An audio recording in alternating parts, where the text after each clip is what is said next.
más a la entrevista aquí en la 4TV. Hoy tenemos una compañera que nos acompaña desde el Instituto de Formación Política de Morena. Ella participa en la coordinación académica. Ella tiene estudios de economía en la UNAM.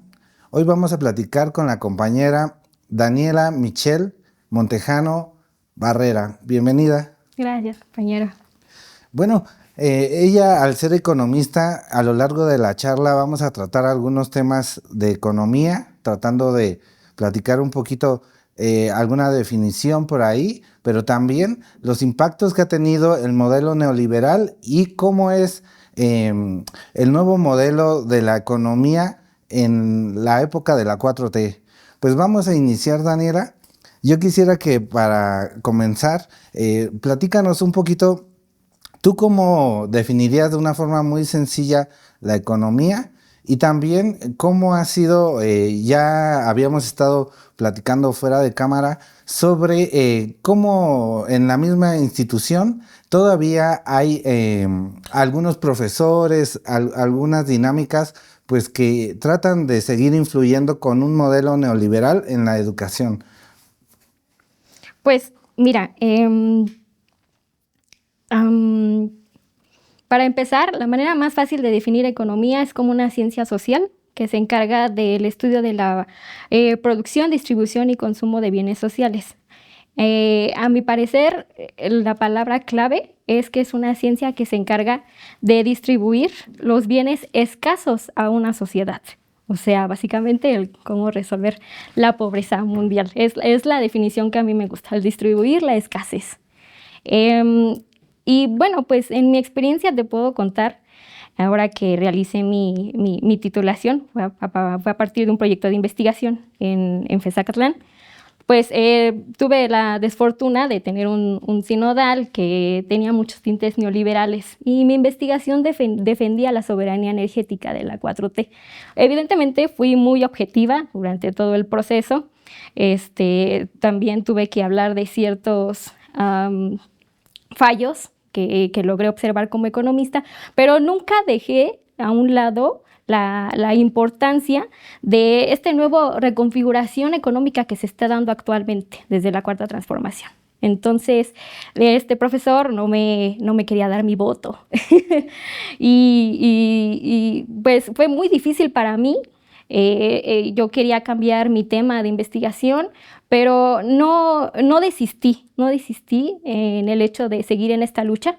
Yo sabía que tenía razón, que valía la pena defender, más allá de la Cuarta Transformación, este nuevo modelo económico que se está dando, ¿no? Y los aciertos que ha tenido en la economía. Entonces yo no desistí y bueno, pues ya después de unos procesos ahí legales, no tan serios como se escucha, pues me dio el voto aprobatorio y pues este es un ejemplo de cómo yo he observado que en la institución educativa, sobre todo pues mi alma mater, al que yo amo, a veces hay ciertos profesores que sí dejan que sus intereses políticos pues intervengan en lo académico y creo que eso está mal. Tienen que ser completamente objetivos y ser objetivos es reconocer los aciertos que se están dando actualmente, así como pues los fallos, ¿no? Entonces, bueno, ahí precisamente ahorita se está dando algunos debates con la nueva escuela mexicana, cómo en más de 30 años de neoliberalismo en la educación, pues ha impactado en los diferentes niveles. Y este ejemplo que tú das a nivel superior, pues también es un ejemplo que todavía pues hay muchas resistencias, incluso de profesores o del mismo sistema educativo. Ahí, y más en el tema que estamos abordando hoy, que es la economía, ya nos platicabas, incluso que tu tesis fue planteada sobre la defensa de esta reforma energética. Yo quisiera que nos platiques un poco más. ¿Qué dice tu tesis? ¿Cómo hiciste esa defensa? ¿Qué aspectos tomaste? Y pues vamos a abordar un poco la charla ahora sobre tu tesis. sí, bueno, mira, es un proyecto de investigación a través de seminario, pero que se presentó como un examen de tesis frente a mis sinodales.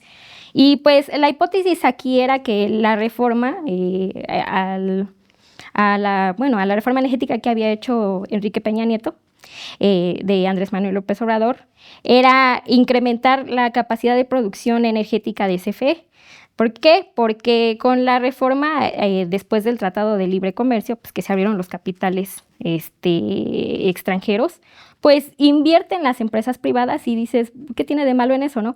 Que los precios de energía sí fueron reducidos, pero para los privados, sobre todo en este funcionamiento del famoso mercado eléctrico mayorista. Entonces, la idea aquí de la reforma, dijo Enrique Peña Nieto, va a disminuir el precio de la energía. Para ti, para mí, van a disminuir las tarifas. Pues eso no, en sí ese no era el objetivo, ¿sí? No era el beneficio de la población. El beneficio sí se dio, pero para las empresas.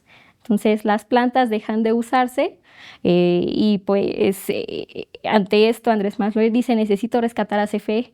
De ahí viene la idea de soberanía energética, de que los insumos estratégicos de una nación estén en control del Estado. ¿Por qué? Porque son para el beneficio de la población. Ahí recae la diferencia del sector público al sector privado. El sector privado siempre va a buscar las utilidades y el privado, pues, el beneficio de la comunidad. Eso, pues, fue básicamente lo que defendí. Bueno, ahora ya también pensando que normalmente cuando escuchamos a los economistas, pues son personas hombres, son personas un poco ya más grandes, y el punto de vista desde una joven economista, ¿cómo tú ves la comparativa desde que los jóvenes y más los que están recientemente cumpliendo 15, 18 años, pues ya no están viendo como la diferencia de lo que pasó en el modelo neoliberal a lo que ahora se está dando con este modelo económico con la 4T? Yo quisiera que ahí nos pudieras dar algunas pautas, algunos indicios. ¿Cómo percibes tú eso? La juventud también, ¿cómo ves que aborda los temas económicos? Pareciera que no les interesa, pero ¿tú cómo ves? ¿Las redes sociales influyen? Platícanos un poco. Sí, mira, esto tiene origen en algo que se llama la batalla comunicacional, o sea, las redes sociales como TikTok, X y sobre todo la derecha, pues se esfuerza mucho, ¿no?, en tirar a este movimiento. Y yo creo que, al menos desde mi percepción, a los jóvenes pues les es más fácil criticar los nuevos cambios porque es lo que están viviendo actualmente. No los escuchas decir, ok, hace unos años en el neoliberalismo me vi afectado por la devaluación del peso, perdí mi empleo, los productos subieron muchísimo, ya no me alcanzaba ni siquiera para la canasta básica. ¿Por qué? Porque no lo vivieron, porque éramos niños en esta generación. Entonces, lo que sí están viviendo, y más con este fácil acceso a la información, pues esta es una herramienta para poder criticar lo anterior que no les repercutió personalmente a sus papás, sí, a sus abuelos, sí, pero a ellos no. Y pues sí criticar lo que está actualmente. Por eso es muy famosa frase de, pues eso ya pasó, ya es historia. Precisamente porque es historia que se debe de conocer para no repetirla. Y pues que sí, tomar todas las herramientas que tengamos académicas, ¿no?, para poder defender este movimiento, que no nos vuelva a ocurrir la derecha que quiere retornar al poder. Bueno, también ya has tenido algunas experiencias, incluso has escrito en algunos libros en colaboración con otras compañeras. Quisiera que nos platiques un poco sobre esa experiencia y el tema que desarrollaron ahí en el libro que precisamente esta semana se presenta. Platícanos.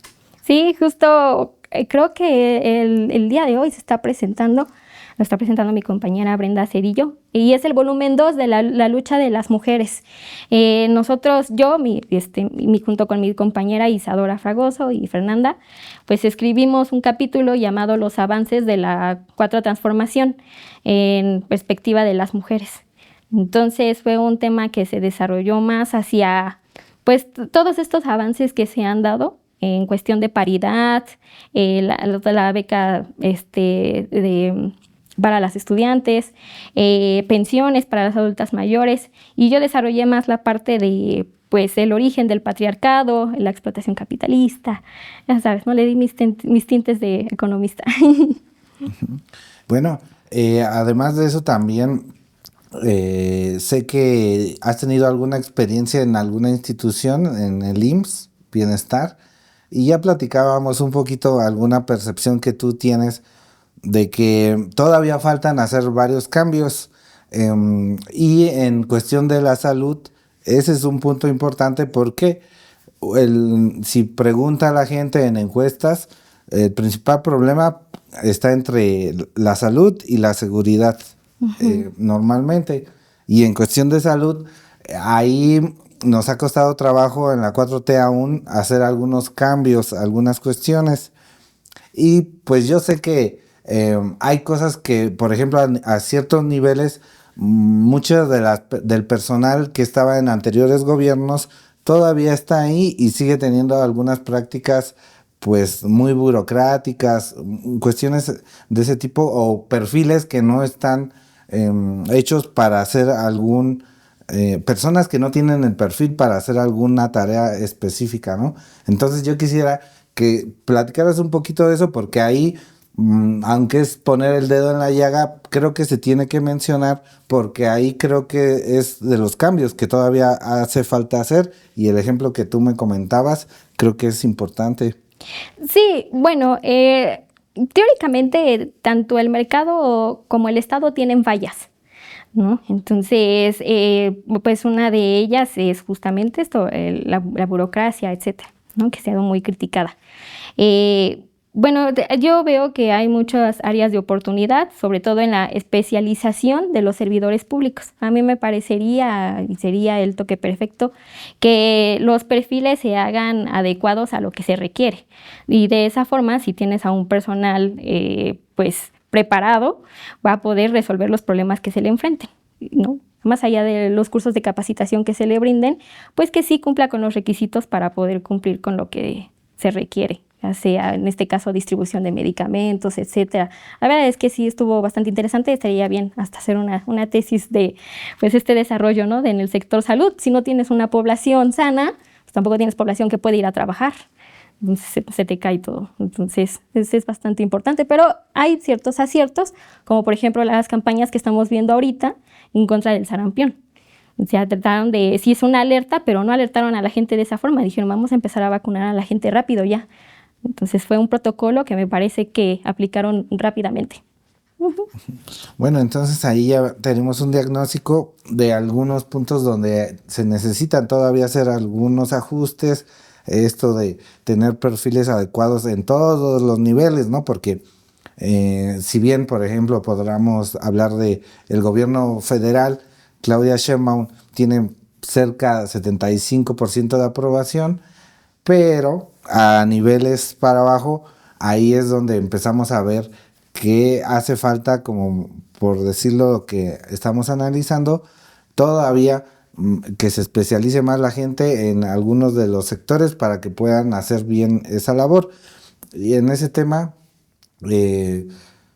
habíamos platicado que el modelo neoliberal en tu tesis, en algunas cuestiones también de lo que mencionas del libro, ¿cómo has visto los principales logros económicos o cómo la gente puede diferenciar entre el anterior modelo, antes de Andrés Manuel y ahora con Claudia Sheinbaum, a lo que hacía Peña Nieto, Calderón, Salinas de Gortari, o sea, todo el momento neoliberal, donde quizás con algunos datos, o no sé cómo tú lo quieras abordar, para que la gente tenga más esa comparativa de cómo funciona un modelo neoliberal y cómo es lo que realmente ahora está pasando, porque mucha gente dice, no, pues es que Andrés Manuel siguió siendo neoliberal o Claudia Sheinbaum sigue con el modelo neoliberal y nosotros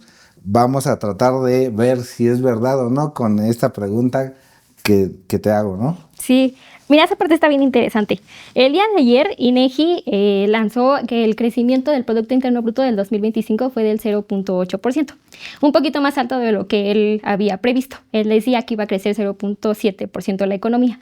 Ahora, pues, tú ves series históricas del pasado y puedes ver que desde Miguel de la Madrid a yo creo que Enrique Peña Nieto, la economía estaba rondando entre un 2 a 2.4%. Y tú comparas, PIB crece 2 y ahorita crece 0.8. Entonces, alguien que a lo mejor no está muy adentrado en estos temas, muy especializado, pues diría que, y es lo que se escucha, que la economía está en picada, está en estancamiento, ¿no? Que se está destruyendo el país, etcétera. Pero esto es mentira. Porque anteriormente ese 2 o 2.4% que crecía, pues se iba dirigido hacia un porcentaje muy reducido de la población. Y es a lo que llamamos la acumulación de la riqueza.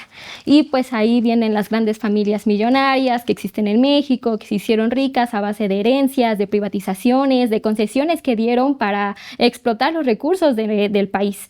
Y ahora sí tenemos un 0.8% que, bueno, sí hay que reconocer que, aunque es bajo, es distribuido a toda la población. Esa es la gran diferencia. Y bueno, tú me preguntas que si hay personas, obviamente, que siguen diciendo y sostienen, incluso economistas, que el gobierno de Andrés Manuel y de Claudia sigue siendo neoliberal. Y pues para esto tenemos que identificar al neoliberalismo como un modelo que, si bien sí significó la apertura de capitales extranjeros, también significó reducir totalmente el papel del Estado en la economía, el gasto público.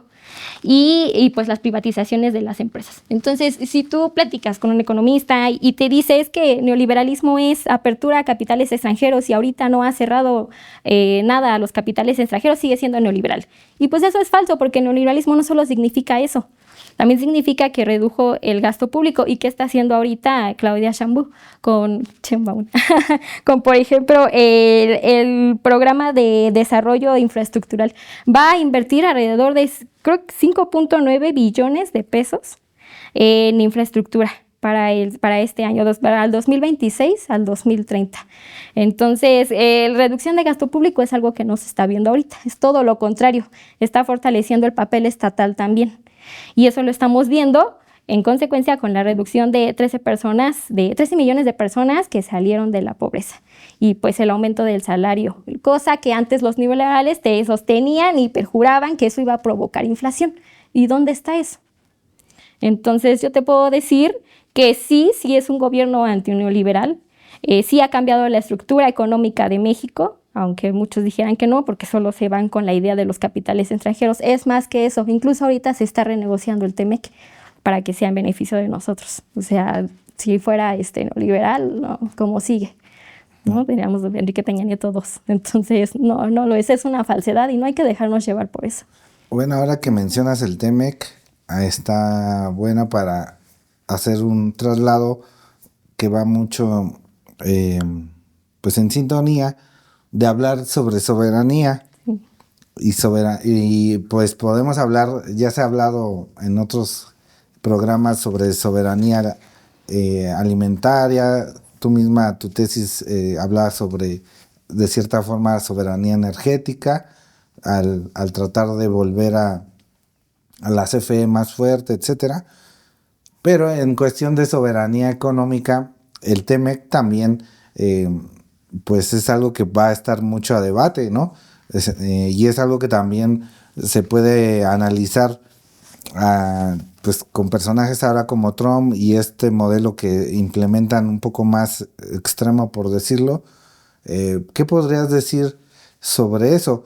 ¿Cómo sería más positivo para México abordar esas negociaciones, prepararse para no volver a repetir, por ejemplo, lo que nos hizo Salinas de Gortari, pues de que nosotros solamente pusiéramos la mano de obra barata y pues las grandes empresas siguen siendo extranjeras y pues acá no se había dado fuerza a que hubiera una industria propia, ¿no? Marcas propias, etcétera. Platícanos tu punto de vista desde ese enfoque. Pues Bueno, la verdad, es un tema bastante interesante. A mí me emociona la idea de imaginar un México completamente soberano, sin ninguna restricción económica. Que hay que reconocer que el TEMEC en ciertos artículos, así es un documento de 1000 hojas, hay que adentrarse en él, pero sí hay ciertos párrafos que nos restringen a nosotros el crecimiento económico.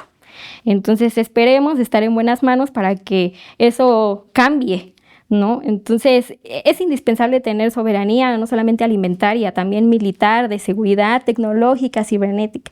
Y pues hay diferentes países, como por ejemplo Corea del Sur o China, que ellos han desmentido esta idea de que el Estado significa crisis, bueno, tener un Estado fuerte significa crisis económica, y esa es la razón de por qué tenemos y necesitamos la intervención de Estados Unidos y el TEMEC o el Telecan. Entonces, estos mismos países nos demuestran que sí se puede ser soberano, que sí podemos, México tiene una riqueza cultural enorme, extraordinaria.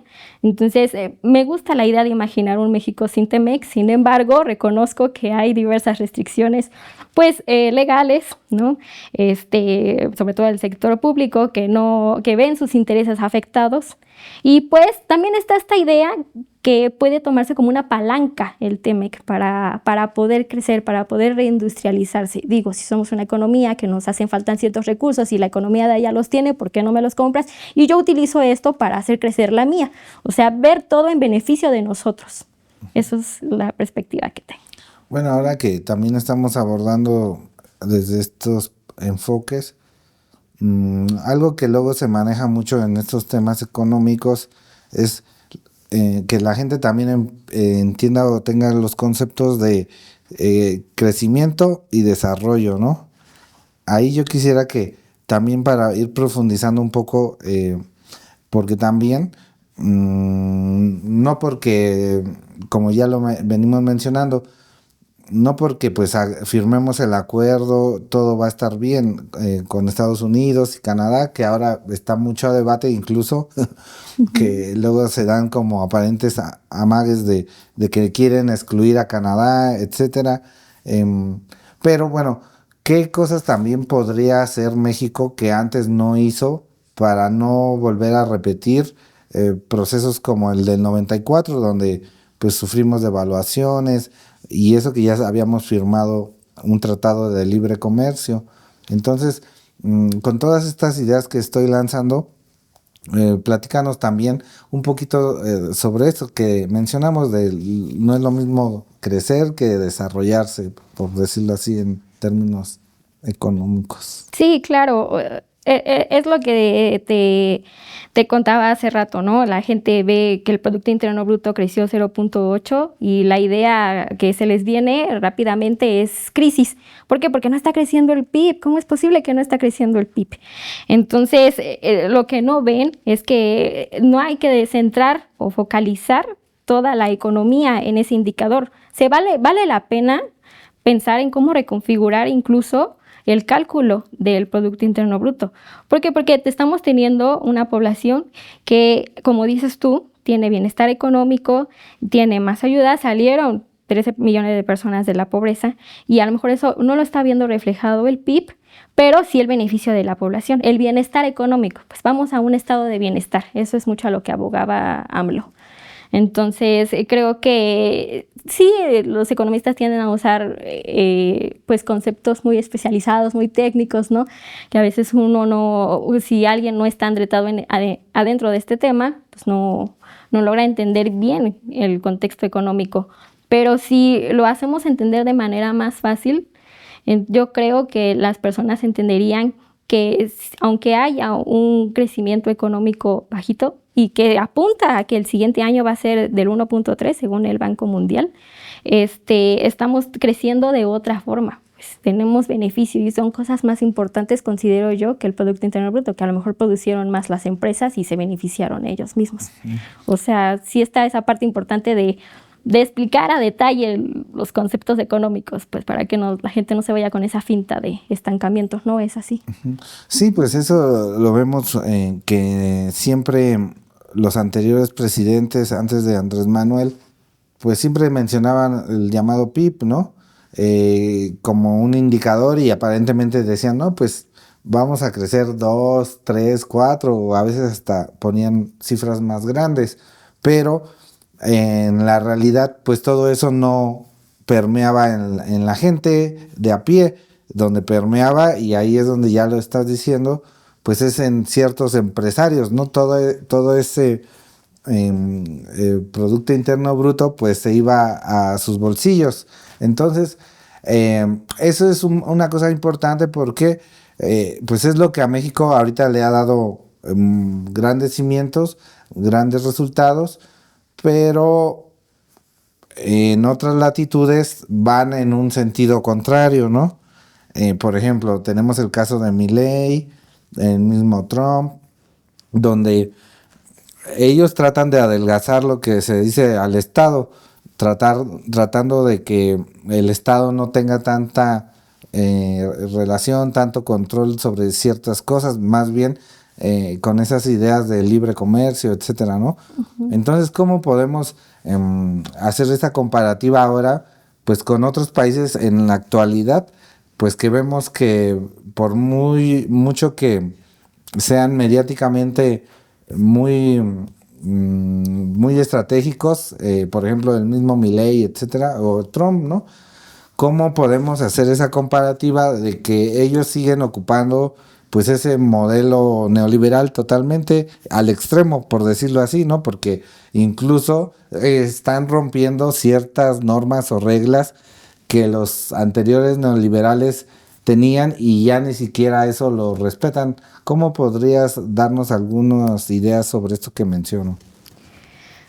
Pues mira, lo que tengo entendido es que en países de América Latina, como Argentina, han puesto mucha atención en México, precisamente porque se ha dado esta lucha de izquierdas, ¿no? O sea, creo que hace poco mencionaba una economista acerca del superpeso. Dijo, estamos siguiendo, nosotros teníamos medidas neoliberales que también se están dando con Milei, pero ¿por qué acá hay un superpeso y por qué allá está pasando todo lo contrario, ¿no? Si dicen que acá sigue el neoliberalismo. Entonces, es realmente yo creo que es el cambio de régimen, este nuevo modelo que propuso Andrés Manuel. Es un modelo de economía mixta, lo que nosotros estamos desarrollando actualmente. Hay intervención estatal, hay intervención del sector privado y hay otro eje bastante importante que es el sector social. Entonces, se tiene que dar, pues bueno, una revolución de las conciencias, sobre todo en la gente. ¿Por qué? Porque el poder económico significa poder político. Eso es algo que sostiene el economista Gerardo Esquivel, apenas en un documento que lanzó llamado Oligarquía o Democracia, de Oxfam. Entonces, él sostiene esta idea: quien tiene poder económico tiene poder político, y pues si nosotros aquí en México tenemos esta lucha social, a mi parecer es una lucha social bastante importante, pues es lo que ha hecho ese cambio. No nada más es el modelo, sino también lo social es bastante importante. La democracia recae en nosotros, el decidir recae en la población. Uh-huh. Bueno, ya mencionaste, por ejemplo, a ese economista Gerardo Esquivel, que incluso en el gobierno de Andrés Manuel estuvo en varias posiciones, y de ahí viene también algo que sería bueno sacar ahorita. Por ejemplo, Andrés Manuel tiene varios libros, pero hay uno que quisiera que habláramos un poquito de él, el de Hacia una nueva economía moral, ¿no? Uh-huh. Platícame, porque estoy seguro que de ese libro y algunos otros, pues has rescatado algunas cosas para algunas tesis que luego planteas, ¿no? Sí, bueno, yo pues conocí este libro cuando estaba desarrollando mi proyecto de investigación, sobre todo porque, bueno, si estaba defendiendo la postura de la Cuarta Transformación, tenía que conocer las raíces, ¿no? Entonces, pues él plantea en este libro de Economía Moral algunos conceptos que la gente piensa que nacieron a partir de Andrés Manuel López Obrador, por ejemplo, el humanismo, ¿no? Y eso no es cierto. Ya cuando uno se pone a estudiar se da cuenta que hay humanismo desde siglos anteriores. No es algo que él se inventó, que se sacó de la manga, como mucha gente sostiene. Entonces, él habla sobre una economía que es su lema: primero los pobres, ¿no? Y pues velar por los intereses de los grupos más vulnerables de México. Si bien, fíjate, en este documento de Oxfam sostiene que a partir de 1996 al 2025, Carlos Salinas de Gortari duplicó, no, es más, su fortuna aumentó hasta 8 veces, cuando el crecimiento de México no se ha visto ni siquiera duplicado. Entonces, hay un economista que se llama, se apellida Piketty. Y pues este economista dice cuando la riqueza está incrementando a una velocidad que la economía no, la desigualdad se va a los extremos. Y eso es lo que tenemos actualmente en México. Y eso es lo que la Cuarta T quiere concluir, pues quiere terminar con este problema social que parece eterno, pero no lo es. Bueno, eso, si nos ponemos también ahí a analizar, varios empresarios, tanto mexicanos como extranjeros, pues han sido beneficiarios, incluso en la cuarta transformación, también está ese dato, ¿no? De que han incrementado aún también su cúmulo de dinero, pero también ya das la otra información de que hasta a ellos les ha ido bien, ¿no? No pueden decir, pues, que les ha ido mal, pero ahí donde vemos un poco, donde se va nivelando el asunto, es que la gente de a pie, pues sí está teniendo más ingresos. Hace ratito ya mencionabas lo del salario mínimo, que incluso todavía Claudia Sheinbaum, apenas entrando el año, pues le dio otro empujoncito más para irlo haciendo crecer un poco más. Y algunos críticos o la gente puede decir, o hasta cuando vas en la calle, en la combi, etcétera, pues dice, bueno, es que sí subió el salario, pero pues ya subió el huevo, o quieren mencionar algo que ha subido. Pero si nos ponemos más estrictos, ¿cómo ha sido esa comparativa del crecimiento del salario con cuánto ha aumentado, por ejemplo, la canasta básica? Porque yo estoy seguro que, sin duda, tal vez algunos precios de la canasta básica han subido, pero no como en otros momentos donde era demasiado, se iba exorbitantemente la subida, ¿no? Entonces, con esto, para que más o menos las personas tengan algunos datos o algunas nociones de cómo, pues la población, ya diste también un dato fundamental que pues hay que repetirlo hasta el cansancio, porque no es cualquier cosa sacar de la pobreza 13 millones de personas, de la pobreza y de la pobreza extrema, ¿no? Entonces, cuéntanos un poquito cómo has percibido que tanto con el salario mínimo que ha aumentado, pero también muchos programas del bienestar, con este concepto que podríamos también abordar más, el llamado estado de bienestar, que es algo que se está tratando de implementar, que pues yo lo veo como una transición, que también ahí vamos tratando de aplicarlo como se puede, pero todavía puede ir más a fondo, ¿no? Sí, fíjate, más allá del aumento del salario mínimo, los programas sociales han sido de gran ayuda. Vemos a amas de casa que se dedicaban toda su vida a los cuidados, digámosle así, al esposo, a los hijos, que ahora reciben su pensión. Evidentemente que esto era inimaginable en otro régimen, ¿no? Si no trabajabas, pues de qué manera ibas a recibir una pensión. Y ahora con la 4T sí se ve esto. Sin embargo, creo que estos programas sociales son sostenibles siempre y cuando se haga una reforma fiscal. ¿Qué significa reforma fiscal? Pues que si eres de izquierda, yo creo que debes de cobrarle más a los ricos, que pues son los que más tienen. O sea, ese sería un área de oportunidad. Más allá de todo lo grandioso que se está haciendo actualmente, podría ser sostenible siempre y cuando haya más ingresos en el Estado. ¿Y de qué manera puede haber más ingresos? Cobrándole más a los que ganan más, yo creo. Y pues bueno, más allá del salario también hay otro índice que es importante rescatar, no se escucha mucho, se llama coeficiente de Gini.